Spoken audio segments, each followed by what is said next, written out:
Welcome to this lesson on question tags. In this session, we will explore what question tags are, how they are formed, and how to use them correctly in English. Question tags are short questions that we add at the end of statements. They are very common in everyday English, especially in spoken conversations. By the end of this lesson, you will be able to form question tags confidently in the present tense, past tense, future tense, and with modal verbs like can. So let us get started. So what exactly are question tags? Question tags are short questions that we place at the end of a statement. For example, he is good, isn't he? Here, isn't he is the question tag. Now, question tags serve two main purposes. First, they can be real questions, where you actually want to find out the answer. Second, they can be used when you already know the answer, but you want the other person to agree with you. In spoken English, we most commonly use question tags when we want someone to either agree or disagree with what we are saying. Now let us talk about intonation. Intonation plays a very important role in question tags. There are two types. First, rising intonation.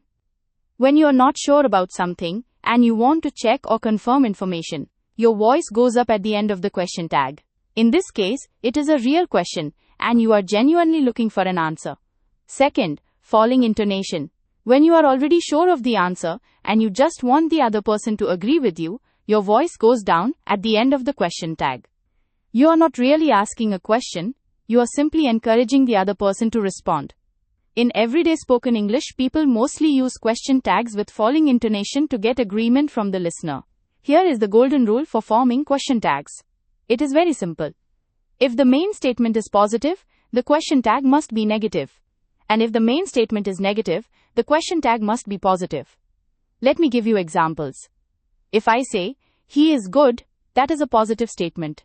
So the question tag becomes, isn't he, with a negative form. On the other hand, if I say he isn't good, that is a negative statement. So the question tag becomes, is he, with a positive form. Always remember, the statement and the tag are opposites. Positive goes with negative, and negative goes with positive. This is the most important rule to keep in mind. Let us now look at question tags in the present tense, starting with do and does. When the main verb is an ordinary verb like eat or have, we use do or does to form the question tag. For example, you eat apples, don't you? Here the statement is positive, so the tag is negative, don't you? If someone asks this and the answer is yes, you say yes, I do. If the answer is no, you say no, I don't. For he or she, we use doesn't. For example, he eats apples, doesn't he? And for they, we go back to don't. They eat apples, don't they? The same rule applies to the verb have. You have a mobile, don't you? He has a mobile, doesn't he? They have a mobile, don't they? Notice that in all these examples, we use do and does in the tag, not have or has. Now let us look at the present tense with the verb to be, that is, am, is, and are. When the statement uses a be verb, we use the same verb in the question tag. We do not use do or does here. For example, you are a student, aren't you? The positive answer is, yes, I am. The negative answer is, no, I am not. Another example, he is a student, isn't he? Here the positive answer is, yes, he is, and the negative answer is, no, he isn't. And for the plural, they are students, aren't they? Remember, the key point here is that with be verbs, you use the same verb in the tag. So is becomes isn't, are becomes aren't, and so on. You do not use do or does with be verbs. Moving on to the past tense. When the statement is in the simple past tense, we use did to form the question tag. The good news is that did works the same for all subjects. Whether it is you, he, she, or they, the tag is always didn't, followed by the subject pronoun. For example, you ate an apple, didn't you? The positive answer is, yes, I did. The negative answer is, no, I didn't. Similarly, he ate an apple, didn't he? And they ate apples, didn't they? This is actually simpler than the present tense because you do not need to worry about changing between do and does. In the past tense, it is always didn't for every subject. Now let us look at the past tense with the be verb, that is, was and were. Just like in the present tense, when the statement uses was or were, we use the same verb in the tag. For example, you were at home, weren't you? The positive answer is, yes, I was. the negative answer is, no, I wasn't. For he or she, we use was. He was at home, wasn't he? And for they, we use were. They were at home, weren't they? So remember, was becomes wasn't in the tag, and were becomes weren't. Was is used for he, she, and it. Were is used for you, we, and they. Now let us move to the future tense. For the future tense, we use will and its negative form won't in the question tag. This is the same for all subjects, which makes it easy to remember. For example, you will go to cinema, won't you? The positive answer is, yes, I will. The negative answer is, no, I won't. Similarly, he will go to cinema, won't he? And they will go to cinema, won't they? The rule is straightforward. When the statement has will, the tag uses won't. Remember, won't is the short form of will not. This pattern stays the same, no matter who the subject is. Let us now look at question tags with the modal verb can. Modal verbs are special because they form their own tags directly. You do not need do, does, or did with modal verbs. For example, you can swim well, can't you? The positive answer is, yes, I can. The negative answer is, no, I can't. Similarly, he can swim well, can't he? And they can swim well, can't they? Notice that can simply becomes can't in the tag. This is one of the easiest patterns.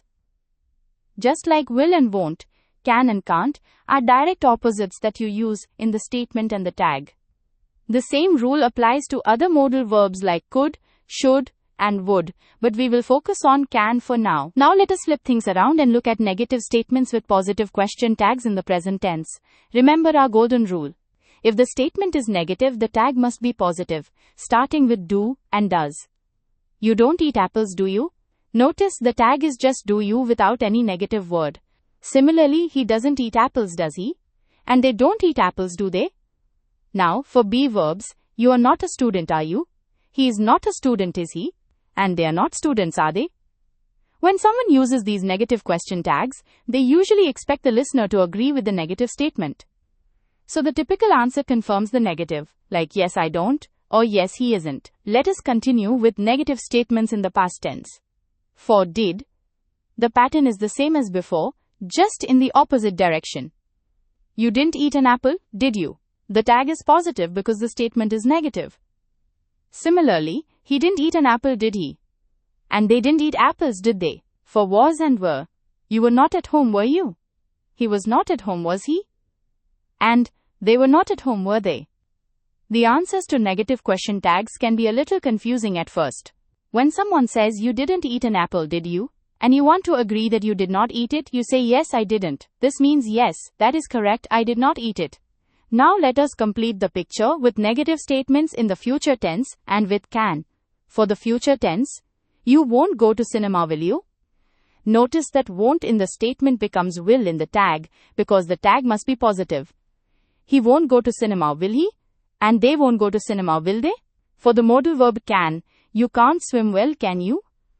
He can't swim well, can he? And they can't swim well, can they? The pattern is always the same. Can't in the statement becomes can in the tag. Just remember, negative statement, positive tag. It is always the opposite. Here is a quick reference chart that summarizes everything we have learned. For the present tense with do and does, a positive statement uses don't you or doesn't he as the tag, while a negative statement uses do you or does he.